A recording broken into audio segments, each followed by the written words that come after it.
പ്രിയപ്പെട്ട സുഹൃത്തുക്കളെ, എല്ലാവർക്കും അഭിവാദ്യങ്ങൾ.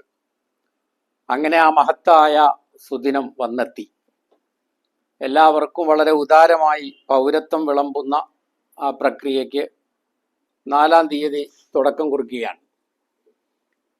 പൗരത്വ ഭേദഗതി ബില്ല് പാസാക്കിയ സമയത്ത്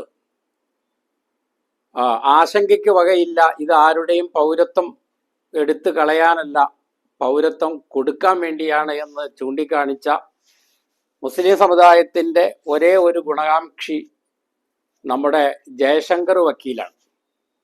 പെരുമ്പാവൂരിൽ വമ്പിച്ച പൗരത്വ സംരക്ഷണ റാലിയും സമ്മേളനവും നടന്നപ്പോൾ അതിൻ്റെ മെയിൻ സംഘാടകനായിരുന്ന നമ്മിൽ നിന്ന് വേർപിരിഞ്ഞ ഒരു മുസ്ലിം രാഷ്ട്രീയ നേതാവ് ആ പരിപാടിയിൽ മുസ്ലിങ്ങൾക്ക് സാന്ത്വനം പകർന്നുകൊണ്ട് പ്രസംഗിക്കാൻ വേണ്ടി ക്ഷണിച്ചതും ഈ ജയശങ്കർ വക്കീലിനെ തന്നെയാണ്. അങ്ങനെ അദ്ദേഹത്തിൻ്റെ പ്രവചനത്തെ സാക്ഷാത്കരിക്കുന്ന തരത്തിൽ വിളമ്പൽ തുടങ്ങുകയാണ്. അങ്ങനെ ആ വിളമ്പലിൻ്റെ ആ ഒരു ആകർഷകമായ വശ്യമനോഹരമായ ആ രംഗങ്ങൾ ഓർത്ത് പണ്ടൊരു കവി പാടിയതുപോലെ വൈന്നീല തറൂനി ലിദിക്റാകി ഹസ്സത്തുൻ കമന്താഫലൽ ഉസ്ഫൂറു ബല്ലലഹുൽ ഖത്റു. വൈന്നീല തറൂനി, തീർച്ചയായും ഇതാ എന്നെ ബാധിക്കുകയാണ്. ഹസ്സത്തുൻ, വിറയൽ എന്നെ ബാധിക്കുക. വൈന്നീല തറൂനി ലിദിക്റാകി ഹസ്സത്തുൻ, നിന്നെ ഓർത്തത് കാരണമായിട്ടുള്ള, നിന്നെ ഓർക്കുന്നത് മൂലമുള്ള വിറയല്, അത് ഇതാ എന്നെ ബാധിക്കുകയാണ്. കമന്താഫലൽ ഉസ്ഫൂറു ബല്ലലഹുൽ ഖത്റു, മഴ നനച്ച കുരുവി വിറയ്ക്കുന്നത് പോലെ ഇതാ നിന്നെ ഓർത്തത് കൊണ്ട് വിറയൽ എന്നെ ബാധിക്കുകയാണ്. അപ്പൊ മുസ്ലിം സമുദായത്തിന്റെ ഗുണകാംക്ഷിയായ ഈ വക്കീൽ അദ്ദേഹത്തെ പോലെയുള്ള ആളുകൾ പറഞ്ഞതനുസരിച്ച് ഹസ്സത്ത് എന്ന് പറഞ്ഞാൽ ഹർഷോന്മാദമാണ്, കോൾമയിർ കൊള്ളലാണ്, പുളകം കൊള്ളലാണ്. അല്ലാത്തവരെ സംബന്ധിച്ചിടത്തോളം ആ കുരുവിക്ക് പിടിപെട്ടതുപോലെയുള്ള വിറയലാണ്. ഏതായാലും നമുക്ക് ഈ ഒരു നിർണായകമായ ഘട്ടത്തെ നേരിടാതിരിക്കാൻ പറ്റില്ല. സ്പെഷ്യൽ ഇന്റൻസീവ് റിവിഷൻ എന്ന ഓമനപ്പേരിലാണ് ഇത് വന്നിട്ടുള്ളത്. ഇത് നിസ്സാരമായി കാണാൻ പാടില്ല. ഇതിവിടെ ഈ ലറൂറത്തിനെ നേരിടാൻ നമ്മളെല്ലാവരും ഖാളിമാരാവണം. നമ്മളെല്ലാവരും ഒന്ന് മുത്താലാ ചെയ്യണം. 2002 വോട്ടർ പട്ടിക പരിശോധിച്ച് അന്ന് വോട്ടുണ്ടായിരിക്കാൻ സാധ്യതയുള്ള എല്ലാവരും അത് ഉറപ്പുവരുത്തുകയും അതിൻ്റെ സ്ക്രീൻഷോട്ട് എടുക്കുകയും അതിൻ്റെ കോപ്പി എടുക്കുകയും ഒക്കെ ചെയ്യണം. ലറൂറത്തിൻ്റെ ഖാളി എന്നുള്ള വാക്കിന് 2 രീതിയിൽ അർത്ഥം പറയാൻ വേണമെങ്കിൽ എടുങ്ങേറിൻ്റെ ഖാളി എന്ന് പറയാം. ലറൂറത്ത് എന്ന് പറഞ്ഞാൽ എടുങ്ങേറെന്നാണല്ലോ അതിൻ്റെ ഒരർത്ഥം. മറ്റൊന്ന് അനിവാര്യതയുടെ ഖാളി എന്നുള്ളത്. ഏതായാലും ഈ അനിവാര്യതയുടെ കാര്യത്തിൽ ഈ എടുങ്ങേറിനെ നേരിടുന്നതിൽ നമ്മൾ ഓരോരുത്തരും ഖാളിമാരാകാതിരിക്കാൻ പറ്റാത്ത അവസ്ഥയാണ്. കാരണം പൗരത്വത്തിന്റെ നിലാവ് അത് മാഞ്ഞു പോവുകയാണോ എന്നുള്ളതാണ് ഇവിടെ ഓരോ ഖാളിമാരും വിധി നിർണയിക്കേണ്ടത്. മറ്റത് മാസം ഉറപ്പിക്കാൻ വേണ്ടിയുള്ള ഖളാ ആയിരുന്നു. പക്ഷെ ഇത് പൗരത്വത്തിന്റെ നിലാവ് അസ്തമിച്ചു പോകാതിരിക്കാൻ ഓരോരുത്തരുടെയും അതിനുവേണ്ടി ഈ നവംബർ 4-ാം തീയതി തുടങ്ങി ഡിസംബർ 4-ൽ അവസാനിക്കുന്ന ഒന്നാമത്തെ പ്രക്രിയ, അതിനെ കാര്യമായിട്ട് ഇപ്പോഴും നമ്മുടെ പല ആളുകളും എടുത്തിട്ടില്ല. നമ്മുടെ ഈ പാട്ടൊക്കെ കേട്ട് മുടിയൊക്കെ ഒരു പ്രത്യേക സ്റ്റൈലിൽ വളർത്തി പ്രത്യേക രീതിയിൽ ജീൻസൊക്കെ ഇട്ട് കുലുക്കിപ്പറിച്ച് നടക്കണ നമ്മുടെ ന്യൂജം പിള്ളേരോട് ഇതിനെപ്പറ്റി പറയുമ്പോൾ അവർ നമ്മളെ കളിയാക്കും. പത്രം വായിക്കലിപ്പോ ഇല്ലല്ലോ. ഗൗരവപൂർണമായ സാമൂഹ്യ രാഷ്ട്രീയ പ്രശ്നങ്ങളെക്കുറിച്ചുള്ള അവലോകനമോ വിലയിരുത്തലോ വിശകലനമോ മനനം ചെയ്യലോ അവർക്ക് അന്യം നിന്നിരിക്കുന്നു. അരാഷ്ട്രീയവൽക്കരണത്തിന് പൂർണ്ണമായിട്ടും അവര് വിധേയരായിട്ടുണ്ട്. ഇനി മതം തലയ്ക്ക് പിടിച്ച ആളുകളെ സംബന്ധിച്ചിടത്തോളം ഒരു കൂട്ടർ ഇതൊന്നും ഗൗനിക്കാതെ എല്ലാം അള്ളാഹു നോക്കിക്കോളും എന്നുള്ള നിലയ്ക്ക് അള്ളാഹുവിന്റെ മാർഗത്തിൽ ജമാഅത്തിൽ പുറപ്പെടുകയാണ് ഇപ്പോഴും. വേറൊരു കൂട്ടർ ഇപ്പോഴും ആ തൗഹീദ്, ചില ആളുകളുടെ തൗഹീദിന് വന്നിട്ടുള്ള ഇടിച്ചില് നേരെയാക്കാൻ വേണ്ടി, താങ്ങു കൊടുക്കാൻ വേണ്ടി ഇപ്പോഴും നടക്കുകയാണ്. പിന്നെ ആ മുഅ്ജിസത്ത് കറാമത്തുകളെ സംരക്ഷിക്കാൻ വേണ്ടി വേറൊരു കൂട്ടര് അഹോരാത്രം ഇപ്പോഴും പാടുപെട്ടുകൊണ്ടിരിക്കും. ഇത് യഥാർത്ഥത്തിൽ ഈ മയക്കത്തിൽ നിന്നെല്ലാം ഉണർന്ന്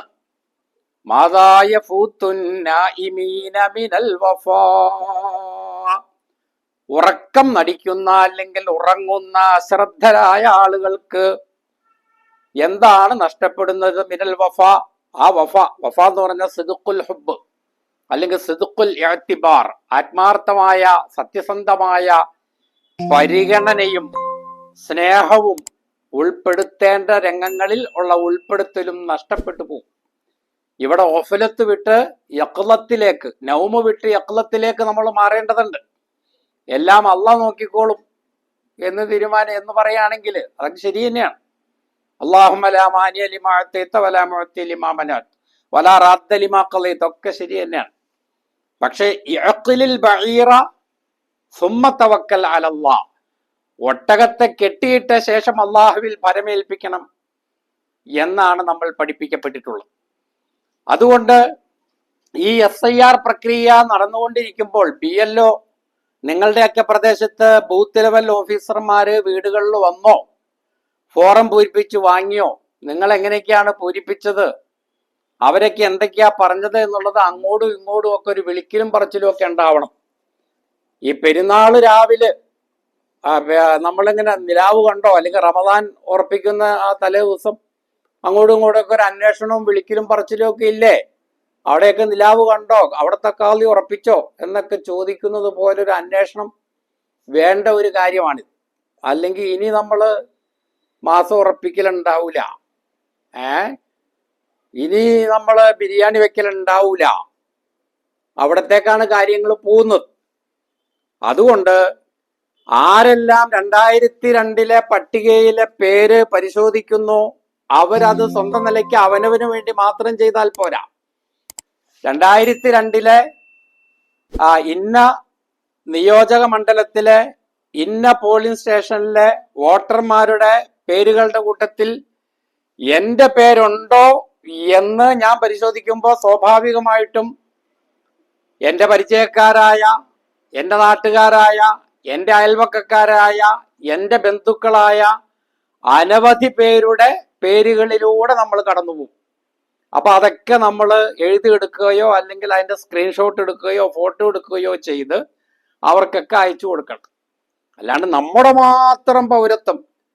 ഞങ്ങള് ഈ സഞ്ചാനം ഓതുന്ന കാലത്ത് അവിടെ ആ ദറസിൽ വേറെ ഒരു മുത്താലിം ഉണ്ടായിരുന്നു. പുള്ളി മുഅത്തല്ലായ ഫേലുകള് അസ്ല് പറയാ, ഇമ്മാത്ത് തുബുലവുന്ന അസ്ലുഹു തുബുലവൂന, അതൊക്കെ ഇരുന്നിങ്ങനെ പഠിക്കുമ്പോൾ ഞങ്ങൾ ആരെങ്കിലും അങ്ങനെ ചെല്ലുമ്പോൾ മൂപ്പര പഠിക്കലും നിർത്തും. കാരണം ആ പുള്ളി ചൊല്ലുന്നത് കേട്ട് നമ്മൾ പഠിക്കണ പുള്ളിക്ക് ഇഷ്ടമല്ല. പുള്ളി ഒറ്റയ്ക്കാ പഠിക്കുള്ളൂ. ഇമ്മാ തറയിന്ന അസ്ലുഹു തറഈന യാഹറഫുൽ അഈഫ് ഹർക്കത്ത് കസറത്ത് കവി, നമ്മളെ കണ്ട പുള്ളി ഉടനെ നിർത്തും. പുള്ളിക്ക് ഒറ്റയ്ക്ക് പഠിച്ച് ഒറ്റയ്ക്ക് മിടുക്കനാണ്. അപ്പോൾ ഒറ്റയ്ക്ക് ഇങ്ങനെ 2002 വോട്ടർ പട്ടിക പരിശോധിച്ച് അതിന്റെ സീരിയൽ നമ്പറും പാർട്ട് നമ്പറും എല്ലാം എഴുതിയെടുത്ത് ഒറ്റയ്ക്ക് പൗരത്വം അങ്ങോട്ട് ഉറപ്പിച്ച് ഇവിടെ ജീവിക്കാന്ന് വെച്ചാലേ അവിടെ വേറെ കെണി വരും. അതും കിതാബിൽ പറഞ്ഞിട്ടുണ്ട്. ഇതൊക്കെ ഇബാറത്തുകളുണ്ട്, ഇതിലൊക്കെ ബൈത്തുകളുണ്ട്. വബൽദത്തിൻ ലൈസ ബിഹാ ആനീസു ഇല്ലൽ യാഫീറു വഇല്ലൽ ഈസു.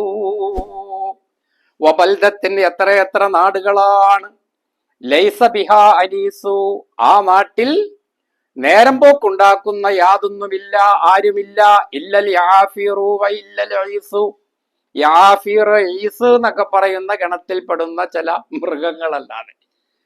അപ്പൊ നിങ്ങൾ മാത്രം പൗരത്വമൊക്കെ വോട്ടർ പട്ടികയിലെ പേരൊക്കെ കണ്ടെത്തി പൗരത്വമൊക്കെ ഉറപ്പിച്ച് ഇവിടെ സുഖമായിട്ട് അങ്ങ് ജീവിക്കാന്ന് വെക്കുമ്പോ ഇവിടെ പിന്നെ ഈ യാഫീറുകളായിട്ടുള്ള RSSകാരും പിന്നെ ഈസുകളായിട്ടുള്ള അവരുടെ ഷൂ നക്കുന്ന വേറെ കപട മതേതരക്കാരായിട്ടുള്ള കപട ദേശീയതക്കാരായിട്ടുള്ള വേറെ ചില എണ്ണങ്ങളും മാത്രമേ ഉണ്ടാവുള്ളൂ.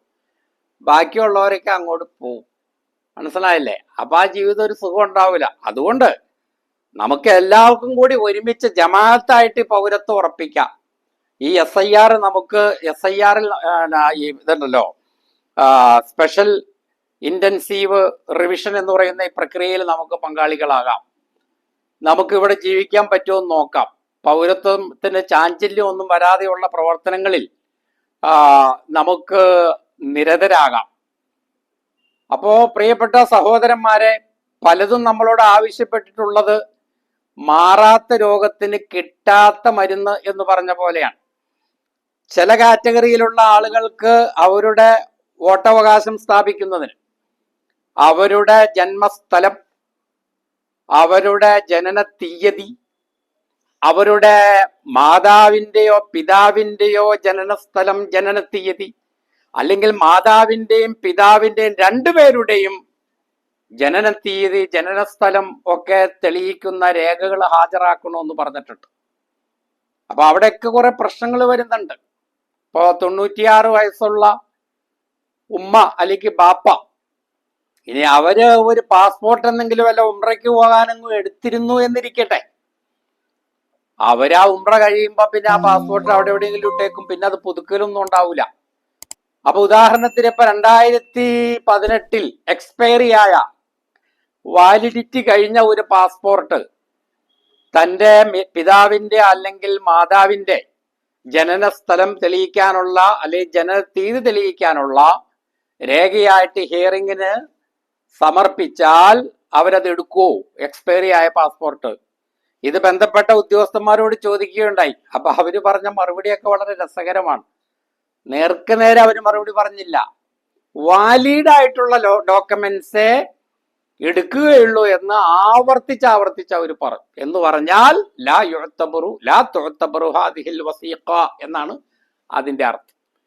അപ്പൊ ഇതൊന്നും നന്നാക്കാൻ വേണ്ടിയിട്ടല്ല, വിളമ്പിത്തരാനല്ല. വക്കീല് പറഞ്ഞ പോലെ ഇങ്ങോട്ട് വിളമ്പിത്തരാൻ വേണ്ടിയിട്ടല്ല, പരമാവധി ഒഴിവാക്കാനാണ്. ഇത് മനസ്സിലാക്കിക്കൊണ്ട് തന്നെ ഇതിന്റെ പുറകെ തന്നെ നിൽക്കാനാണ് നമ്മൾ വിധിക്കപ്പെട്ടിട്ടുള്ളത്. ഈ ചരിത്രവുമായി നമ്മൾ മുഖാമുഖം കാണുകയാണ്. ഇത് നമുക്ക്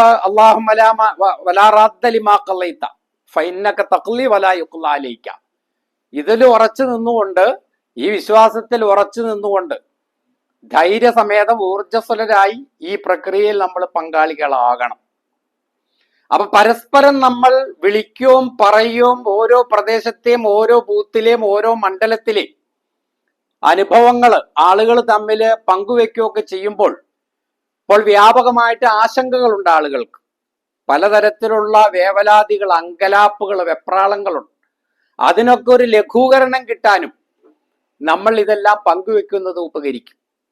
ബാക്കിയുള്ളതെല്ലാം നമുക്ക് പരമാവധി ചെയ്യാൻ കഴിയുന്നതെല്ലാം നമ്മൾ ചെയ്തതിന് ശേഷം അള്ളാഹുവിൽ ഭരമേൽപ്പിക്കുക എന്നുള്ളതാണ് നമ്മളോട് പറഞ്ഞിട്ടുള്ളത്. നമ്മുടെ രാഷ്ട്രീയ പാർട്ടി പ്രവർത്തകരെ സംബന്ധിച്ചിടത്തോളം അവർ പഞ്ചായത്ത് ഇലക്ഷന്റെ തിരക്കിലാണ്. അവരോട് നമ്മൾ അവർക്കിത് പഠിക്കാൻ തന്നെ വേണ്ടത്ര സമയം കിട്ടുന്നില്ല. നമ്മൾ ഓരോ മഹല്ലുകളിലും ഓരോ വീടുകളിലുമുള്ള ആളുകളുടെ സമീപത്ത് വന്ന നിർദ്ദേശങ്ങൾ തരാൻ പ്രായോഗികമായി അവർക്ക് എത്രത്തോളം കഴിയുന്നു എന്നുള്ളത് ഒരു പ്രശ്നമാണ്.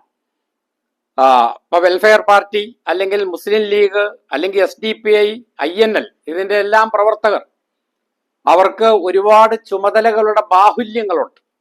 അപ്പൊ അത് മനസ്സിലാക്കിക്കൊണ്ട് നമ്മൾ ഓരോരുത്തരും ഈ 2002 വോട്ടർ പട്ടിക പഠിക്കുക. അതുപോലെ ഇലക്ഷൻ കമ്മീഷൻ കാറ്റഗറി തിരിച്ചിട്ടുള്ളത്, ഓരോ കാറ്റഗറിയിലുള്ള ആളുകൾ വ്യത്യസ്ത തരത്തിലുള്ള രേഖകളാണ് ഹാജരാക്കേണ്ടത്. ചിലർ മാതാവിന്റെ ജനനസ്ഥലം തെളിയിക്കുന്ന രേഖ ഹാജരാക്കണം, ചിലർ അല്ലെങ്കിൽ രണ്ടുപേരുടെയും ജനനസ്ഥലം തെളിയിക്കുന്ന രേഖ ഹാജരാക്കണം. മാതാപിതാക്കളിൽ ഒരാളുടെ ജനനസ്ഥലം അല്ലെങ്കിൽ തീയതി തെളിയിക്കുന്ന സ്ഥലം ഹാജരാക്കണം. വേറെ ചില ആളുകളുടെ കാര്യത്തിൽ അവർ 2002 ആ വോട്ടർ പട്ടികയിലെ ആ ഭാഗധേയത്വം മാത്രം കാണിച്ചു കൊടുത്താൽ മതി. ഇങ്ങനെയൊക്കെ പലതും നിഷ്കർഷിച്ചിട്ടുണ്ട്. വളരെ സങ്കീർണമായൊരു മസലയാണിത്. നമ്മൾ വളരെ സങ്കീർണമായിട്ടുള്ള ഫിഖ്ഹി മസലകളൊക്കെ പഠിക്കൂലേ, അതുപോലെ ഒരുപാട് ഓതാനുണ്ട്. ഓതിയാലും പിന്നെയും അവ്യക്തതകൾ ബാക്കിയാണ്. അപ്പൊ അതുകൊണ്ട് എല്ലാവരും വളരെ ജാഗ്രത പാലിക്കണം. അതോടെ വളരെ ഉത്സാഹം ഇക്കാര്യത്തിൽ വേണം. ഇത് നിസ്സാരമായി കണ്ടുകൂടാ. എല്ലാവരും അവനവന്റെ മഹീഷത്തുറപ്പിക്കുന്നതിനുള്ള തൊഴിലുകൾ, സമ്പാദ്യം ഉറപ്പിക്കുന്നതിനുള്ള ദൈനംദിന ജീവിതം മുട്ടുകൂടാതെ മുന്നോട്ട് കൊണ്ടുപോകുന്നതിനുള്ള പങ്കപ്പാടുകളിലാണ്.